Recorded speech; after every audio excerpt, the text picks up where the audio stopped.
तो दोस्तों, आज हम बात करेंगे एनवीडिया और इसके सीईओ जेनसन हुआंग के बारे में।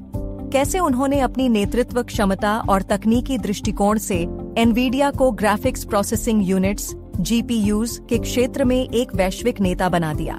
इस वीडियो में हम जानेंगे कि किस तरह से कंपनी ने गेमिंग, एआई और डेटा सेंटर जैसे क्षेत्रों में अपनी सफलता का रास्ता तैयार किया।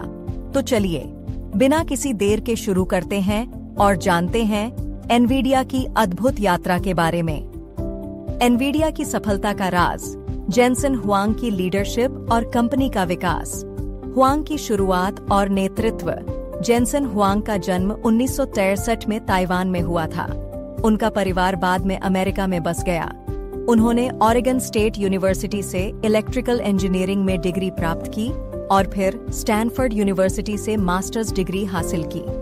शुरू में उन्होंने विभिन्न कंपनियों में काम किया, लेकिन उनके मन में एक बड़ा सपना था, ग्राफिक्स चिप्स और कंप्यूटर प्रोसेसिंग के क्षेत्र में नई दिशा देने का।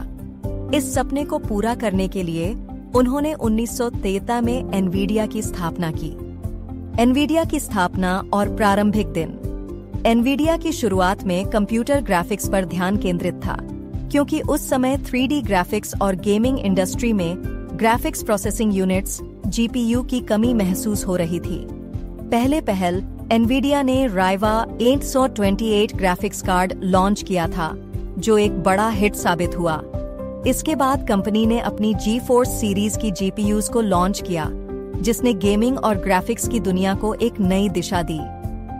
नवाचार और विस्तार। जीपीयू का विकास और GeForce।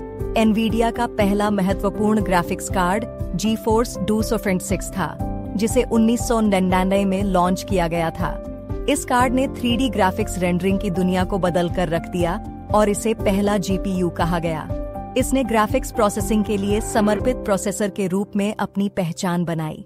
इसके बाद एनवीडिया ने नियमित रूप से अपनी GeForce सीरीज में नए अपडेट्स और सुधार किए, जो गेमिंग और विजुअल एप्लीकेशंस के लिए अत्यधिक प्रभावी साबित हुए। CUDA और हाई परफॉर्मेंस कंप्यूटिंग। 2006 में एनवीडिया ने CUDA compute unified device architecture का लॉन्च किया, जो एक महत्वपूर्ण नवाचार था। CUDA ने ग्राफिक्स कार्ड्स को सिर्फ गेमिंग तक सीमित नहीं रखा, बल्कि उच्च प्रदर्शन वाले कंप्यूटिंग के लिए भी उपयोगी बना दिया। इसका इस्तेमाल वैज्ञानिक अनुसंधान, मेडिकल इमेजिंग और AI डीप लर्निंग जैसे क्षेत्रों में किया गया। CUDA की मदद से एनवीडिया ने जीपीयूज को सामान्य कंप्यूटिंग कार्यों के लिए उपयुक्त बना दिया, जो पहले CPU का काम होता था। डीप लर्निंग और AI। जैसे जैसे आर्टिफिशियल इंटेलिजेंस और मशीन लर्निंग का क्षेत्र बढ़ा, एनवीडिया ने अपनी जीपीयू टेक्नोलॉजी को डीप लर्निंग में एक नए स्तर पर उपयोग किया। एनवीडिया का टेंसर कोर जीपीयू, जिसे 2017 में पेश किया गया, AI और डीप लर्निंग के लिए विशेष रूप से डिजाइन किया गया था। इसने AI मॉडल्स के प्रशिक्षण और इन्फेरेंस को तेज और अधिक प्रभावी बना दिया। कंपनी का DGX सिस्टम एक AI सुपर कंप्यूटर है, जो बड़े पैमाने पर डेटा प्रोसेसिंग और मॉडल प्रशिक्षण के लिए उपयोग किया जाता है। एनवीडिया के जीपीयूज ने डीप लर्निंग के क्षेत्र में क्रांति ला दी और आज यह क्षेत्र में अग्रणी तकनीक के रूप में जाना जाता है। ऑटोमोटिव इंडस्ट्री में विस्तार। एनवीडिया ने ऑटोमोटिव क्षेत्र में भी अपनी टेक्नोलॉजी का इस्तेमाल किया, खासकर ऑटोनॉमस स्वचालित कारों के लिए। एनवीडिया की ड्राइव प्लेटफॉर्म को कारों में स्वचालित ड्राइविंग, सेफ्टी फीचर्स और इंटेलिजेंट इंजन बनाने के लिए डिजाइन किया गया है। इसके AI आधारित सिस्टम्स ने कारों को स्मार्ट और सुरक्षित बनाने में महत्वपूर्ण भूमिका निभाई है। डेटा सेंटर और क्लाउड कंप्यूटिंग। एनवीडिया के जीपीयूज का उपयोग अब डेटा सेंटर और क्लाउड कंप्यूटिंग में भी किया जाता है। इसके डेटा प्रोसेसिंग टूल्स और सर्वर्स बड़े क्लाउड प्रदाताओं जैसे Amazon, Google और Microsoft द्वारा उपयोग किए जाते हैं। एनवीडिया का A100 टेंसर कोर जीपीयू आज के सबसे शक्तिशाली AI ट्रेनिंग हार्डवेयर में से एक है। सीईओ जेनसन हुआंग की लीडरशिप। जेनसन हुआंग का नेतृत्व एनवीडिया को सफलता के नए आयामों तक ले गया।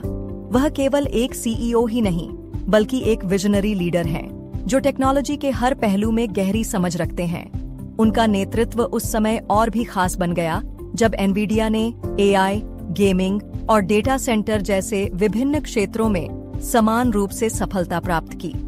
उनकी रणनीतियां, जैसे कि R&D पर जोर देना और नवाचार को बढ़ावा देना, ने एनवीडिया को तकनीकी तौर पर सबसे आगे रखा। एनवीडिया का भविष्य। एनवीडिया आज जिस स्थान पर है वह सिर्फ ग्राफिक्स प्रोसेसिंग यूनिट्स GPUs तक सीमित नहीं है। कंपनी के लिए AI, machine learning, data centre और ऑटोमोटिव इंडस्ट्री जैसी नई दिशा में बड़े अवसर हैं। एनवीडिया का इंटेंशन है कि वह टेक्नोलॉजी के प्रत्येक क्षेत्र में लीडर बने और यह उसकी निरंतर नवाचारों और सुधारों से साफ दिखता है। एनवीडिया की सफलता का राज उसकी लचीलापन, तकनीकी दक्षता और निरंतर नवाचार में है और आने वाले वर्षों में भी वह इन क्षेत्रों में प्रमुख भूमिका निभाता रहेगा। अगर आपको हमारी जानकारी अच्छी लगी हो और आप चाहते हैं कि और भी लोग इसे जानें, तो इस वीडियो को लाइक और शेयर जरूर करें। इससे हमें और बेहतर कंटेंट बनाने का मोटिवेशन मिलेगा और आप जैसे और लोग भी इसका फायदा उठा पाएंगे। धन्यवाद।